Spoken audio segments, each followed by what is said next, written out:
Hey everybody, this is Jim, and coming to you again with another repair, and this time we're going to change an EGR valve on a 2000 Chevy 3500, which in my case is a dually, and she's actually a little extra wide. It gets into my workshop but not in my garage, but my garage is warmer tonight and I didn't feel like throwing the heater on, so I'm in the garage. But fact is that what was going on is we were throwing some codes. And by the way, for those of you who are interested, we want to make sure we're giving you the right information.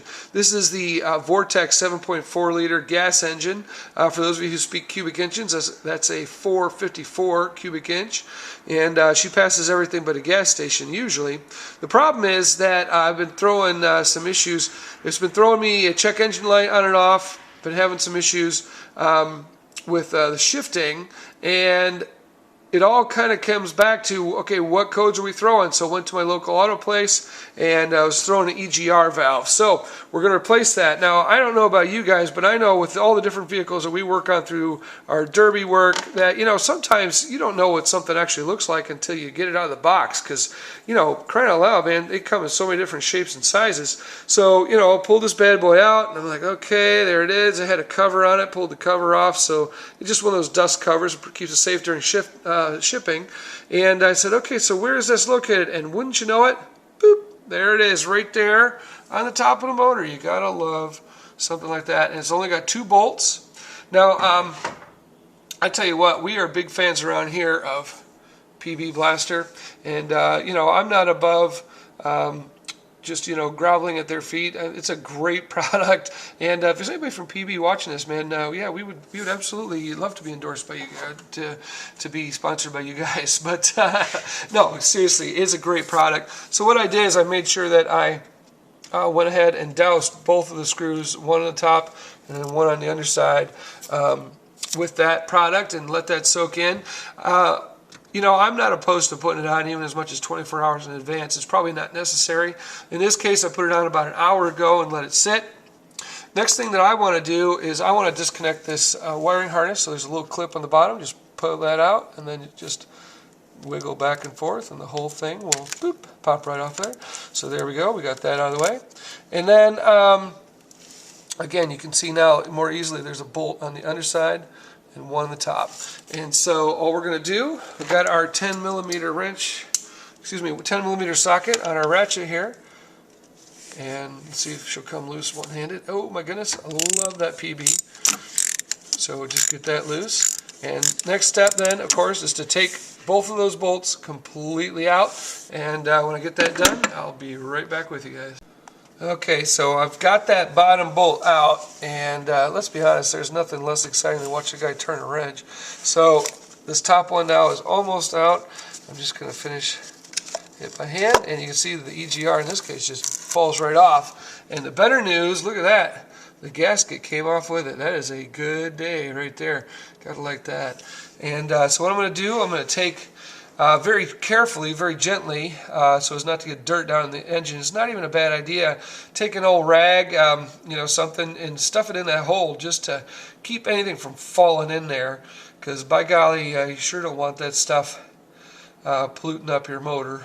But I'm going to scrape that clean real quick, and it's always a good idea to use. I'm not a big fan of screwdrivers for this job. I know that you can use a screwdriver for all kinds of things it's not intended for.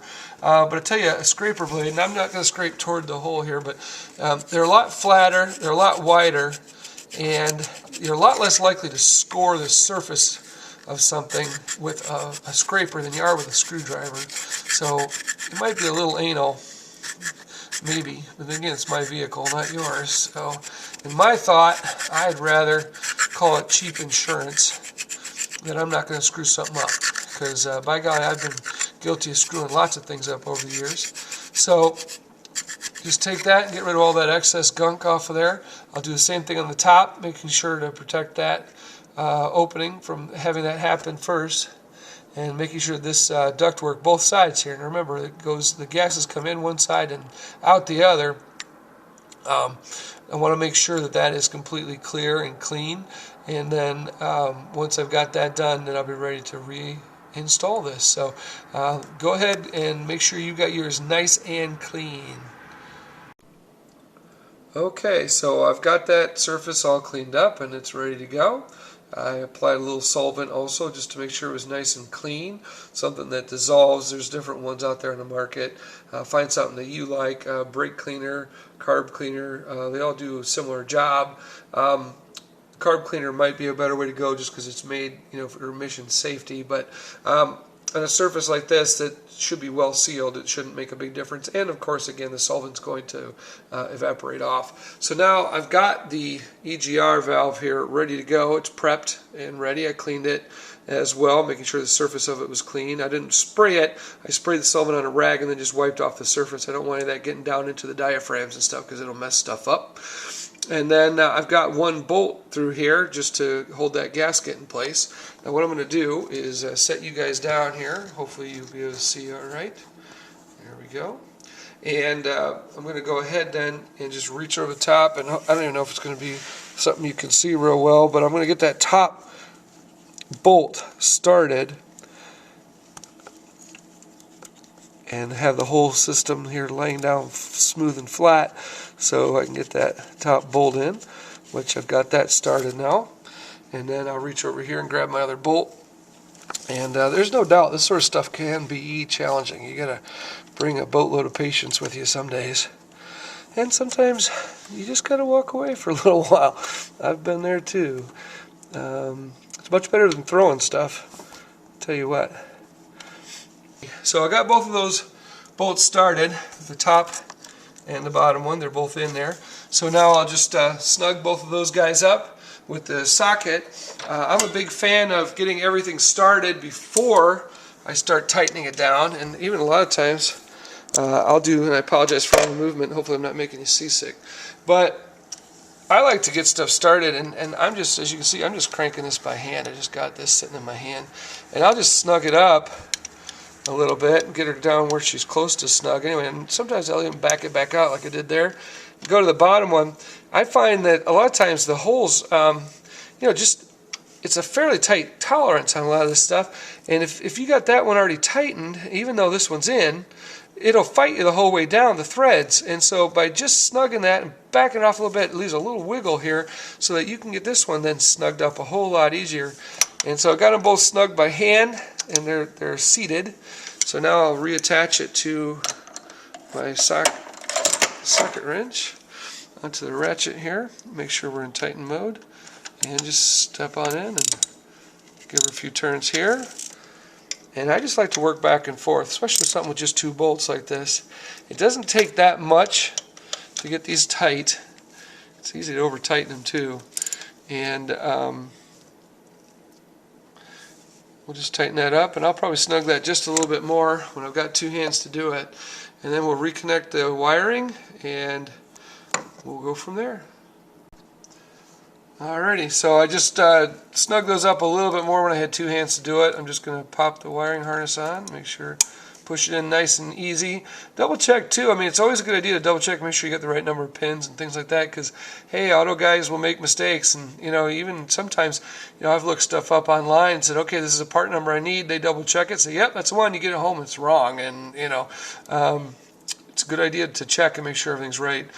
So we're all good to go. Everything looked good, all cleaned up and ready to roll. Now, this is where, some guys will say you should disconnect the battery for a few minutes. I'm a big fan of that. I find that usually works. You clear the codes out of the system. Just connect either the positive or negative cable, whatever one's easier typically, and let the vehicle sit and just sort of discharge itself for a few minutes. And it clears the codes out and you're ready to go. Sometimes though, and it depends on the age of your vehicle, sometimes the computer will remember no matter what you do, and you're going to have to take it somewhere and have those codes cleared out.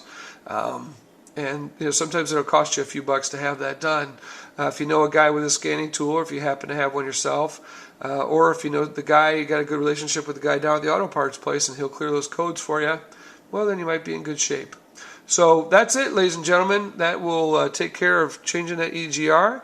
Hopefully I won't be throwing those codes anymore. That'll fix it had a slight miss to it, and that'll take care of all of that stuff. So hey, here's to happy motoring. Hey, you guys stay safe out there. Keep on wrenching. God bless. Stay safe, and we'll see you on the road. Take care.